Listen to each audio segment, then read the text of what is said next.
नमस्कार बंधुरा आपनारा देखছেন कुकिंग हाउस ऑफ अनिमा। देखतेই পাচ্ছ এখানে একটা চাল কুমড়ো নিয়ে নিয়েছি ছোট্ট। এই চাল কুমড়োর একটা সম্পূর্ণ নিরামিষ একটা রেসিপি তোমাদের সাথে শেয়ার করব। তার জন্য চাল কুমড়োটাকে কিন্তু আমি প্রথমে দুভাগ করে নিলাম। একদম পেঁয়াজ রসুন ছাড়া একটা রেসিপি, কিন্তু স্বাদ হয় দুর্দান্ত। ভিডিওটি স্কিপ করো না, তাহলে বুঝতে পারবে না আমি কিভাবে দিচ্ছি, কিসের পর কি দিচ্ছি। বন্ধুরা, আমি প্রথমে চাল কুমড়োগুলোকে এরকম টুকরো টুকরো করে নেব, নিয়ে খোসা ছাড়িয়ে নেব।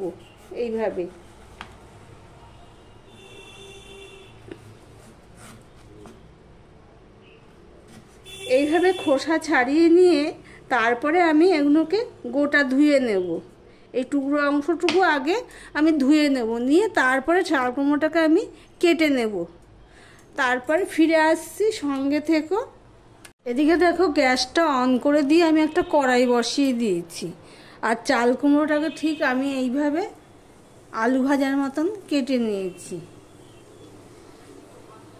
খুবই টেস্টফুল রেসিপি। এবার আমি এটা এর মধ্যে দিয়ে দেবো। খুবই টেস্টফুল রেসিপি, রুটি ভাত দুটোর সাথেই খেতে ভালো লাগবে।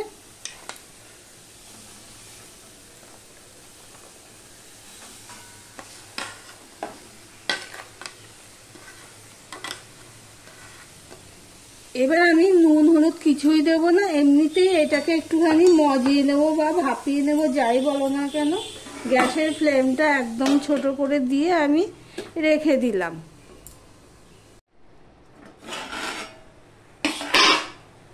আমি 5 মিনিট পর এসছি। একদম ছোট করে দিয়েছিলাম, যেহেতু এই তরকারিটায় জল পড়বে না, সেই জন্যই আমি ছোট করে দিয়েছি। দেখতেই পাচ্ছ 5 মিনিট পর আমি একটুখানি উল্টে পাল্টে দিলাম।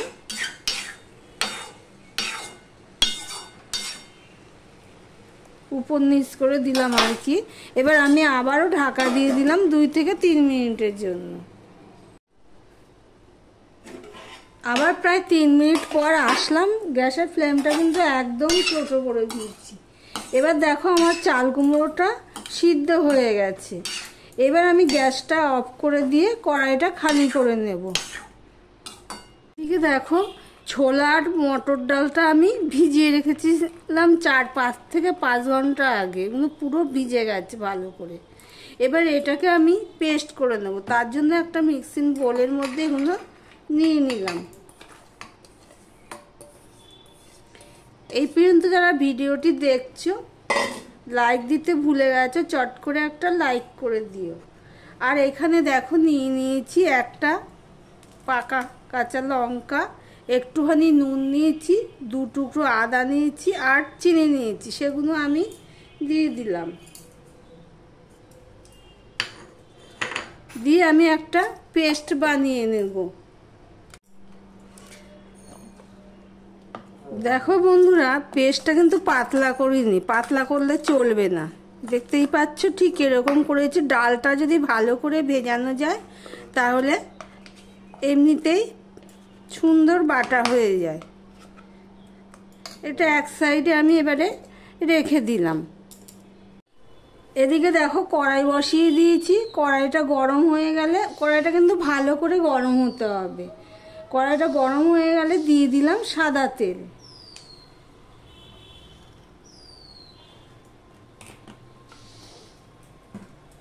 তেলটা গরম হতে হতে তোমাদেরকে দেখাচ্ছি। পেস্টটা তো দেখানো হয়নি। এই দেখো, যে পেস্টটা বানিয়ে নিয়েছি। এবার আমি ছোট ছোট করে দিয়ে দেব। একদম নিরামিষ রেসিপি, কিন্তু দুর্দান্ত স্বাদ হয় বন্ধুরা। এখনো পর্যন্ত যারা লাইক দাওনি, চট করে একটা লাইক করে দিও। আমি যেহেতু তেলের পরিমাণটা কম দিয়েছি, সেই জন্য আমি 2 বারে এটা করে নেব। আরও কিছুটা রয়ে গেছে। এবার আমি এক পিঠটা হতে দেব।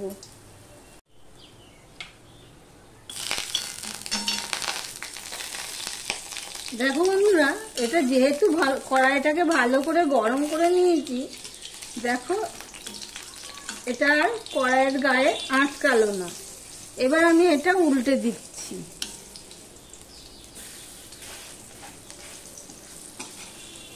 সম্পূর্ণটা উল্টে দিচ্ছি।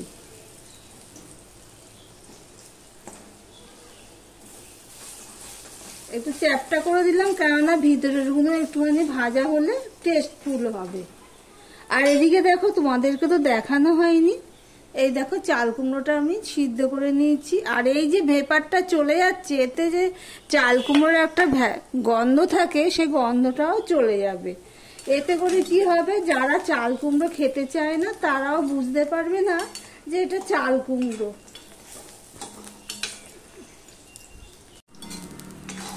দেখো দু পিঠেই ভালো করে হয়ে গেছে, এবার আমি তুলে নিচ্ছি। এটা কিন্তু একদম বড়া ভাজার মতন লাল লাল করে ভাজছি না। এবার যে বাদ বাকিটা আছে সেটাও আমি দিয়ে দিচ্ছি, যা তেল আছে এতেই হয়ে যাবে। আর তোমাদের বন্ধুরা একটা কথা বলছি, আমি যে ডাল বাটার সময় আদা, কাঁচা লঙ্কা, মিষ্টি, নুন দিয়েছি, এইভাবেই বড়াটা করলে না, বড়া বা চাপড়, এটা আমি করছি চাল কুমড়োর চাপড় ঘন্ট করলে না, বড়ার যে স্বাদ হয় এতেই তরকারিটা টেস্টফুল হয়ে যায়। দেখো সম্পূর্ণটা আমি দিয়ে দিলাম। একইভাবে আমি সমস্ত চাপড়গুলো করে নিলাম। বন্ধুরা তোমাদের একটা কথা বলি, চাপড় ঘন্ট, চাল কুমড়ো চাপড় ঘন্ট অনেকে তো অনেকভাবেই করে থাকে, আমি আমার মতন করে করছি। তবে চাল কুমড়োর চাপড় ঘন্টতে যদি ছোলার ডাল আর মটর ডাল একসাথে দেওয়া যায়, শুধু মটর ডালেই অনেকে করে, কিন্তু ছোলার ডাল আর মটর ডাল যদি একসাথে দিয়ে করা যায় এর স্বাদটা ভালো হয়। আমার কাছে ভালো লাগে, কেননা ছোলার ডালটা বেশি স্বাদ লাগে মটর ডালের থেকে। তোমাদের সাথে কথা বলতে বলতে দেখতেই পেলে আমি দিয়ে দিলাম সর্ষের তেল। এবার আমি এখানে ফোড়নে দিয়ে দেব, একটা শুকনো লঙ্কাকে নিয়েছি, দুটো টুকরো করে দিলাম, দিয়ে দিলাম একটা তেজপাতা, দিয়ে দিলাম হাফ চামচের মতন জিরে ফোড়ন।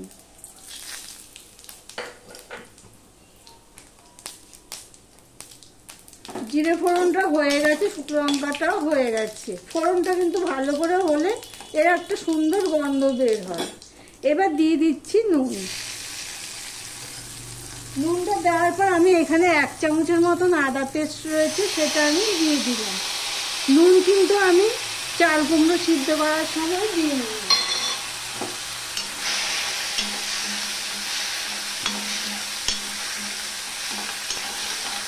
দেখো আদা ফোড়নটা সুন্দরভাবে হয়ে গেছে, গন্ধ বেরোচ্ছে। এই অবস্থায় আমি দিয়ে দিচ্ছি মশলা।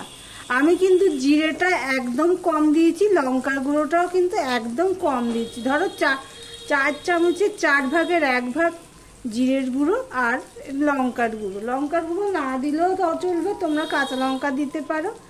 এখানে 1 চামচ নিয়েছি ধনের গুঁড়ো আর হলুদ নিয়ে নিয়েছি। জিরেটা আমি কম দিয়েছি এই কারণে, যেহেতু আমি জিরে ফোড়নে দিয়েছি। এবার মশলাটা কষানোর জন্য আমি একটুখানি জল দিয়ে দিলাম। এবার মশলাটাকে আমি কষিয়ে নেব। আমার ভিডিওটি যদি ভালো লেগে থাকে প্লিজ লাইক কমেন্ট শেয়ার করে দিও। আর যারা নতুন বন্ধু ভিডিওটি দেখছো এখনো পর্যন্ত সাবস্ক্রাইব করোনি, তাদেরকে বলবো সাবস্ক্রাইব করে পাশে থাকার জন্য। আমি এখানে 2টো কাঁচা লঙ্কা চিড়ে রেখেছিলাম, সেই 2টো কাঁচা লঙ্কা আমি দিয়ে দিলাম।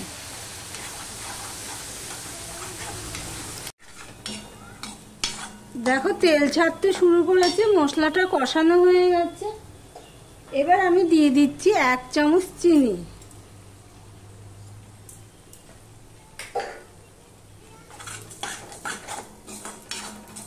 চিনিটা দিয়ে আমি আরেকটুখানি কষিয়ে নেব, পুরো যতক্ষণ না তেল পুরোটা ছাড়বে ততক্ষণ পর্যন্ত আমি কষিয়ে নেব।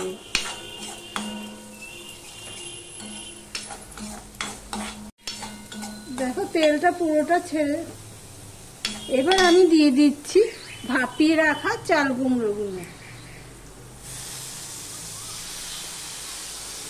যারা নতুন বন্ধু ভিডিওটি দেখছো, প্রথম এসেছো, সাবস্ক্রাইব করার অনুরোধ রইল। এবার সম্পূর্ণটা আমি ভালো করে মিশিয়ে দিচ্ছি।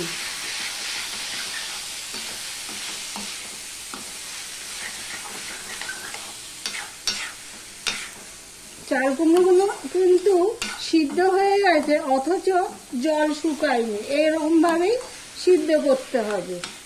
দেখো সম্পূর্ণটা আমি মিশিয়ে নিয়েছি। তোমাদের আরও একটা কথা বলছি বন্ধুরা, আমি কিন্তু লঙ্কাগুলো তুলে রেখেছি, যদি ঝাল বেশি হয়ে যায় সেই জন্য, কারণ এই তরকারিটা মিষ্টি মিষ্টি হবে। তবে যারা ঝাল পছন্দ করে আমি পরে আবার তরকারিটার মধ্যে দিয়ে দেব, ঝাল পছন্দ করে তারা মেখে খেতে পারবে। তোমাদের সাথে কথা বলতে বলতে দেখতেই পাচ্ছ আমি চাপুরগুলোও দিয়ে দিচ্ছি। একটু বেশি হয়ে গেছে, একটু বেশি করে দিলেও অসুবিধা নেই, খেতে ভালোই লাগে।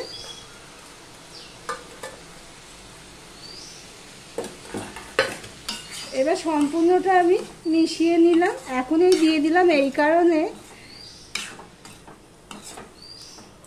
এই যে বড়া বা চাপড় যাই বলো না কেন, এটাও নরম হয়ে যাবে।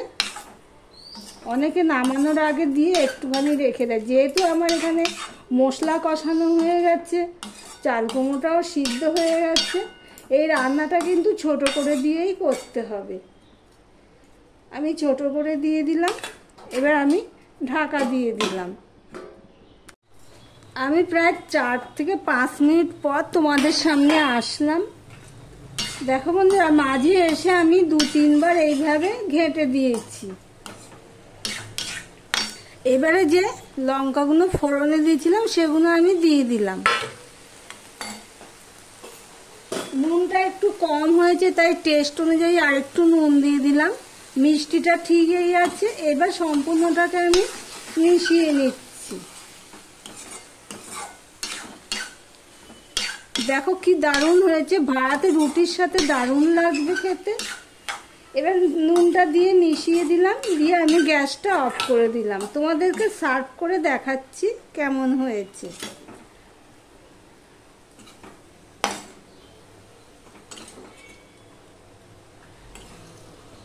তাহলে ভিডিওটি আজকের মতন এখানেই শেষ করলাম। আবার অন্য কোনো সুন্দর সুন্দর রেসিপি নিয়ে চলে আসবো বন্ধুরা, সঙ্গে থেকো।